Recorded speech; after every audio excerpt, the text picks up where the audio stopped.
Hello, you guys. Welcome to the Innergrowth podcast. I'm your host, Carolina. I hope you're having a beautiful day, and thank you so much for tuning in to today's episode. I am super excited to be chatting with you all today, and on today's episode, we're going to talk about the topic of being a mindful eater. I have been on a journey to become more of a mindful eater, and I have recently implemented a few different things into my life that have actually really helped me on this journey. And so I wanted to record an episode to share my tips and to dive into this topic because I think there are a lot of people who want to become more mindful eaters. And so we're going to dive into it. We're going to talk about it. So without further ado, let's dive into the episode. I will see you guys on the other side and let's get growing.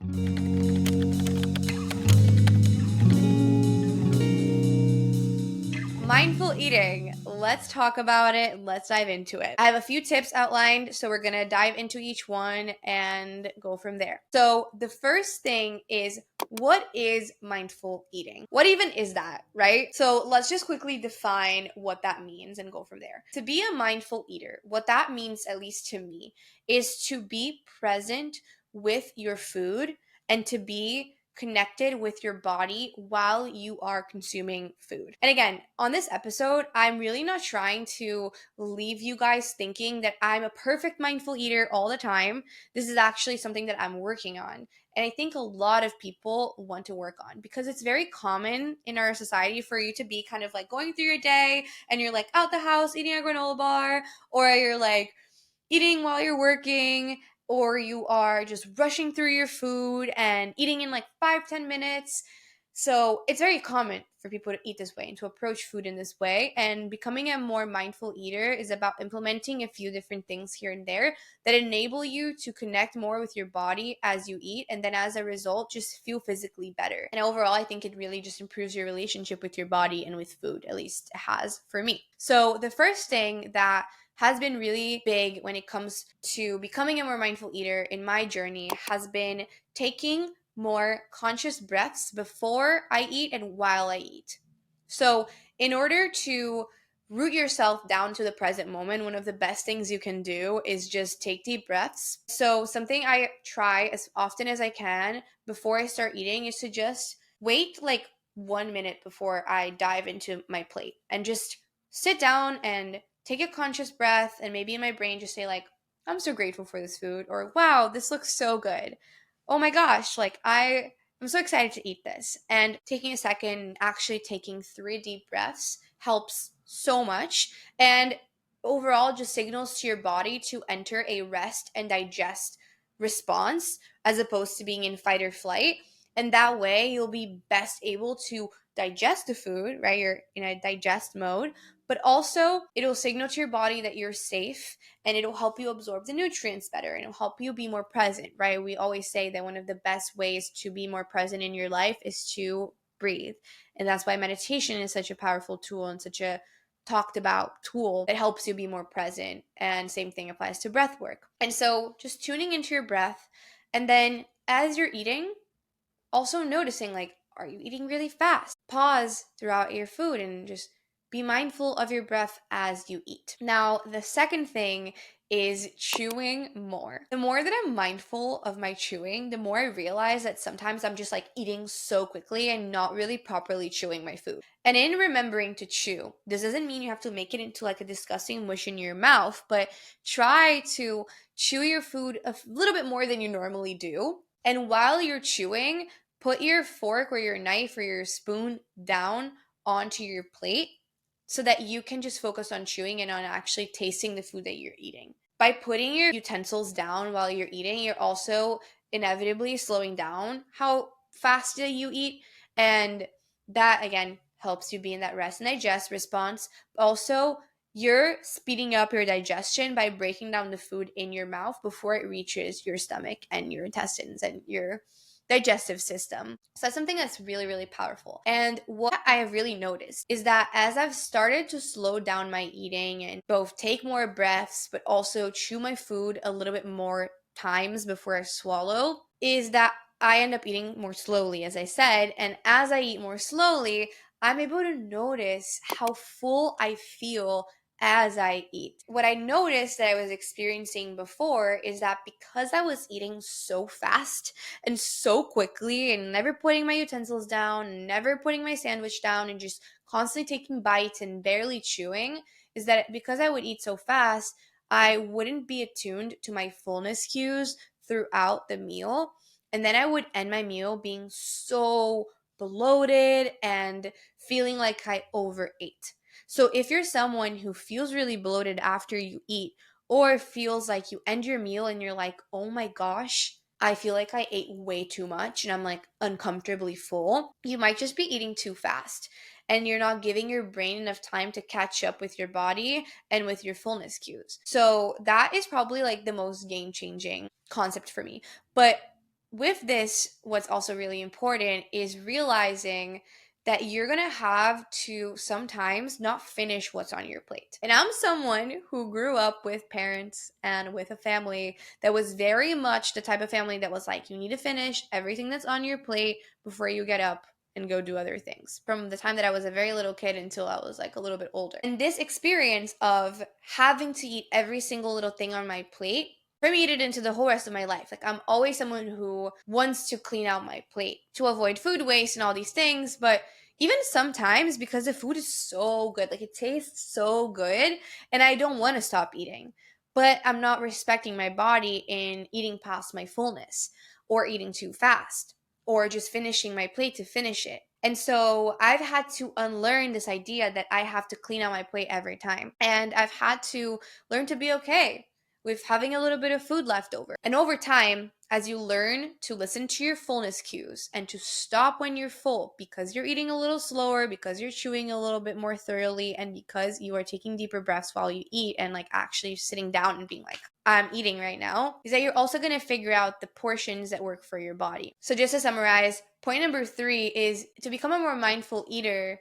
You're going to have to learn to respect your fullness cues, which you'll become more attuned to as you learn to take deeper breaths while you eat and chew more. And you're going to have to learn to respect them and to stop eating when you're full, even if that means there's a little bit of food left over. And tip number 4 can actually really help with this, which is start plating your food. A lot of the times we're in a restaurant, we're sharing appetizers with people and we're sharing a bunch of different little plates. I love doing that when I'm out to eat with friends, or, even at home, like if I made a few things and I'm sharing with Pedro. I love that so much. But when you don't put it on your plate, you're not allowing yourself to understand the right amount of food for your body. When you put the food that you're going to eat from those appetizers or those shared tapas or whatever on your plate, you're going to over time be able to understand how much food is ideal for your body, right? How much food did I put on my plate and how much food did I eat until I was full. And as you do this, you're going to be able to refine the right amount of food for you.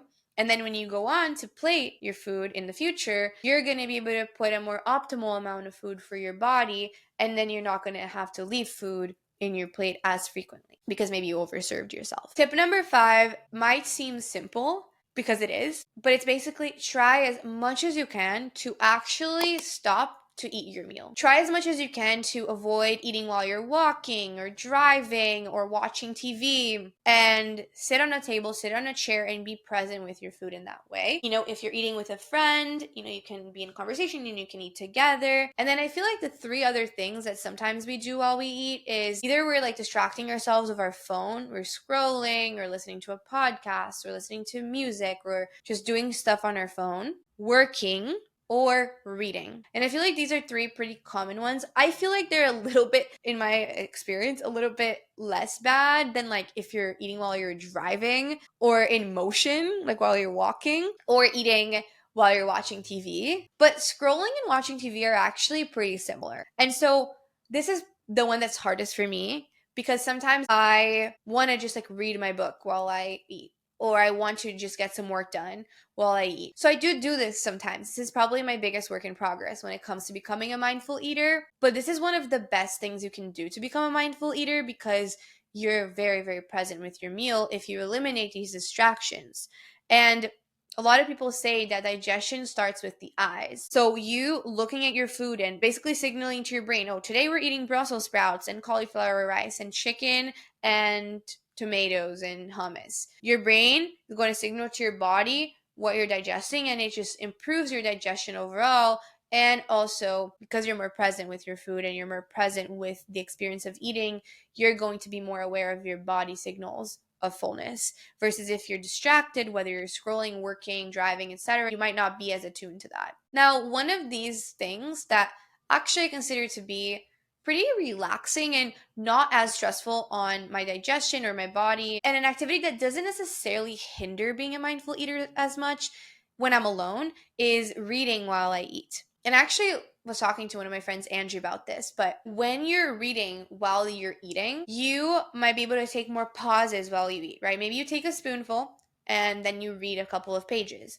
Then you eat another spoonful and then you read a couple of pages. So in doing that, you slow down how fast that you eat. Versus when you're working and you're driving and you're walking and doing all these other things, sometimes you end up eating faster because you're not taking conscious breaks. You're not putting your hands down to like pick up your book. So reading while I eat or reading while you eat might be like one of the exceptions that I think is actually sensible.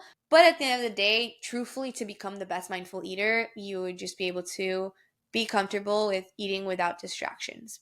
Point number 6 is also about distractions, but more specifically about your brain. I learned about this in the book How to Eat, which is actually an amazing book. I haven't finished it, but I've read like 50% of the book. And one of the things he says a lot is that while you're eating, just focus on food that you're eating, what's in your plate, what you're chewing, etc. And if you're with someone else, on the conversation at hand and what you guys are talking about. But if while you're eating, you're distracted by your thoughts and you're over worrying and you're stressing out and you're thinking about your to-do list, you're not being a mindful eater. Because being mindful, again, is about being completely present with your mind in that experience. So if your mind is full of other stuff, of stressors and to-do lists and all these other stories and guilt and shame and all these things, you're not truly being a mindful eater. So bear that in mind. And then the last point, point number 7, is simple, but it's beautiful.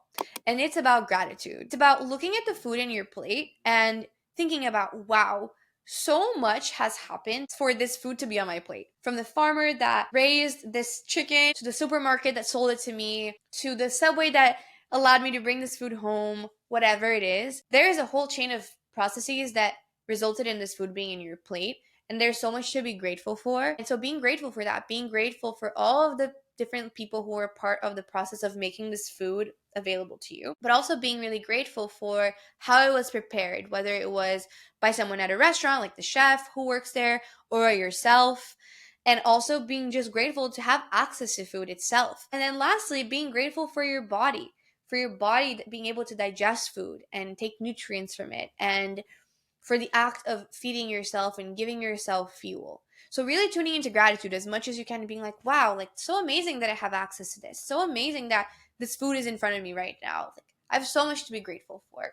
And putting yourself on that vibration while you are engaging with your meal. So those are my biggest tips on how to become a mindful eater. I'm going to quickly recap them. Hopefully I can get them all in order. But number 1, take deeper breaths while you eat and before you eat, to get yourself into that rest and digest. Number 2, chew more and slow down your eating. Number 3, respect your fullness cues and be okay with sometimes having to leave a little bit of food on your plate until you realize what the optimal serving size is for you. Number 4, plate your food. Put what you're eating on a plate so that you can learn about your body and figure out what it is that you're eating. Number 5 is eliminate distractions and try as much as you can to be really present with your food. Number 6, also eliminate the distractions in your brain and the ruminating thoughts that come up, and try as much as you can to be as present as you can with the food that's in front of you. And last but not least, tune into gratitude and realize that so much has happened and such a beautiful process has been in place to allow this food to be in front of you. And you have an amazing body that's on your side, that's giving you nutrients from this food, and just being grateful for food being your fuel and for being able to nourish yourself with it. If this episode helped you, definitely let me know. If you're watching on YouTube, drop a comment. If you feel inclined, definitely let me know on Instagram, or you can comment on the Spotify app as well. There's usually a little Q&A box asking you what you thought of the episode, so you can also comment there. And if it helped you and you think it would help someone you know, definitely send this over to them, share it with them. and spread the love. You can also leave a review on Apple Podcasts or subscribe on YouTube. Any of those ways would be amazing to give back to Inner Growth. And you can also follow along on innergrowth.co on Instagram. I love you all. I hope you have a beautiful rest of your day. I hope that you remember to water yourself and have an amazing rest of your week. And I will see you guys next week with another episode. Mwah.